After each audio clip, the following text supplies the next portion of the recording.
তো আজকে আমরা দেখবো sin x cos x dx এর ইন্টিগ্রেশন। তো ইন্টিগ্রেশনটা আমরা তিনটা মেথডে করব। তো প্রথম মেথডটা আমরা একটু দেখি যে কিভাবে করতে পারি। তো এই মেথডটা একটু বড়। তারপর আমরা যদি আমরা ধরে নেব এই জিনিসটাকে, যদি হচ্ছে যে আমরা i ধরে নিই, আমাদের যে কোশ্চেনটা দেওয়া আছে, কোশ্চেনটা ছিল কি i is equal to sin x cos x dx। আমরা জাস্ট ধরে নিলাম, ধরে নিয়ে তারপর হচ্ছে যে যদি আমরা ইন্টিগ্রেশনটা শুরু করি, দেখো আমরা যদি u and v method apply করি, যে u and v, তো আমরা ইন্টিগ্রেশন অফ uv dx কি জানি? ইন্টিগ্রেশন অফ uv dx আমরা কি জানি? যে u v dx minus integration of ddx of u v dx পুরোটা ইন্টিগ্রেশন, এটাই তো আমরা জানি। তো আমরা এই মেথডটা যদি অ্যাপ্লাই করি, দেখো তাহলে আমরা ইউ কে রাখলাম, জাস্ট কিছুই না, আমরা সূত্রটা অ্যাপ্লাই করতেছি, cos x dx minus same ভাবে integration ddx of sin x and cos x dx and পুরোটা হচ্ছে আমাদের dx।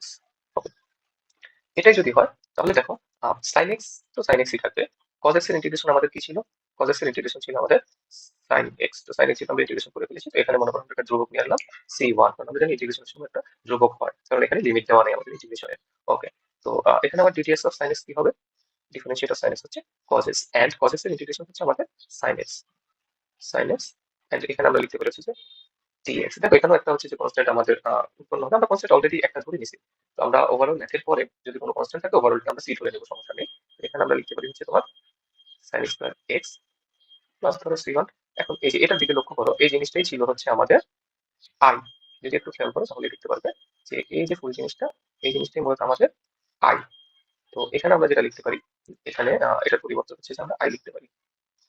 তো আমরা যা i কে যদি হচ্ছে যে এই পাশে হচ্ছে যে আমরা পাঠাই দিই, তাহলে i plus i is equal two sin square x plus c, বা 2i is equal to sin square x plus c, বা i এর ভ্যালুটা তাহলে কি চলে আসবে আমাদের?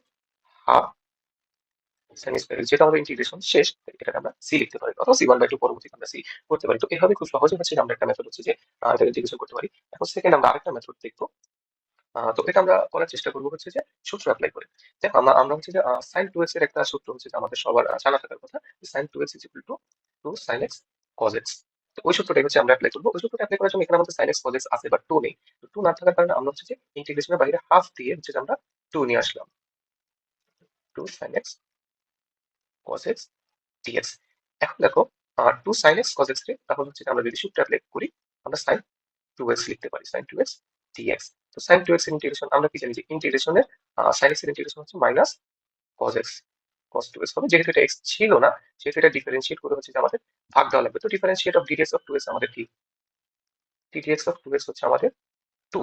তাহলে হচ্ছে যে আমরা 2 দ্বারা ভাগ দিলে আমাদের ওভারঅল যে অ্যান্সার চলে আসবে, আর এখানে কনস্ট্যান্ট মনে করে আমি c ধরে নিলাম। তো ওভারঅল যে আমাদের অ্যান্সার চলে আসবে সেটা হচ্ছে যে 1/4 cos 2x, এন্ড অবশ্যই হচ্ছে যে এখানে একটা মাইনাস আছে, এখানে একটা মাইনাস আছে, যেটা আমাদের উৎপন্ন হয়েছিল। তো দেখো তোমাদের মনে হতে পারে যে আমাদের আগের যে অ্যান্সারটা, আগের অ্যান্সারটা ছিল হচ্ছে আগের যে অ্যান্সারটা ছিল সেটা হচ্ছে যে হাফ সাইন স্কয়ার এক্স ছিল। তো এটার সাথে হয়তো ওটার মিল নেই, এরকম মনে হতে পারে, কিন্তু না, আসলে অ্যান্সার দুটোই হবে। যেমন এটাকে যদি হচ্ছে যে আমি ফর্মুলা অ্যাপ্লাই করি cos 2x এর, আমরা sin 2x এর ফর্মুলা জানি। cos 2x এর ফর্মুলা যদি আমরা না জেনে থাকি, তাহলে cos 2x এর ফর্মুলা হচ্ছে cos square x minus sin square x. এটা হচ্ছে cos 2x এর মেইন ফর্মুলা। তো cos স্কয়ার এক্স এর পরিবর্তে যদি আমরা 1 মাইনাস sin স্কয়ার লিখি, তাহলে cos 2x এর ফর্মুলা আসবে আমাদের 1 মাইনাস 2 sin স্কয়ার এক্স। তো cos 2x এর পরিবর্তে তাহলে যদি আমরা জাস্ট লিখি 1 minus 2 sin square x plus ধরলাম যে সি। তো দেখো এখানে তাহলে আমাদের কি আসবে? আমরা যদি গুণ করে দিই তাহলে -1/4, minus minus plus 1/4 into 2 sine square x plus C. দেখো 2 2 কাটা হয়ে আমাদের থাকছে যে 2। তো এটার যে অ্যান্সারটা হবে -1/4 plus half sine square x plus C. দেখো এখানেও আমাদের রেজাল্ট সেমই আসছে, হাফ সাইন স্কয়ার এক্স। পূর্বে আমাদের রেজাল্ট হাফ সাইন স্কয়ার এক্সই ছিল, এখানে আমাদের result half sine square x. এটাই হচ্ছে মূলত আমার মূল রেজাল্ট। এন্ড এখানে যে 1/4 -1/4, এটা নিয়ে কনফিউজ হওয়ার কিছু নেই, কারণ এই -1/4 এন্ড হচ্ছে যে এই -1/4 এন্ড হচ্ছে যে এই সি, এই দুটো হচ্ছে যে constant term. And constant term overall চাইলে হচ্ছে যে আমরা এটাকে c1 করে পুরোটাকে হচ্ছে যে আমরা c লিখতে পারি। তো এটা গেল আরেকটা মেথড। আমরা আরেকটা মেথড দেখবো এটা সলভ করার, সেটা হচ্ছে যে cos x অথবা sin x এর কিছু একটা ধরে নিয়ে যদি আমরা করতে চাই। দেখো তো এটা করার জন্য আমরা ধরি cos x অথবা sin x যে কোনো একটা কিছু পেতো, তো আমরা sin x কে ধরবো, কারণ sin x এর ডিটিএস পজিটিভ হয়, cos x এর ডিটিএস নেগেটিভ। তো sin x কে হচ্ছে যদি আমরা z ধরি, তো উভয় পাশে যদি হচ্ছে যে আমরা x এর সাপেক্ষে হচ্ছে যে ডিফারেন্সিয়েট করি, অন্তরীকরণ করি, তাহলে DTS of sin x is equal two DTS of z। ওকে, তো sin x এর ডিফারেন্সিয়েট আমরা সবাই জানি cos x। তো এখানে থাকবে হচ্ছে যে আমার dz dx।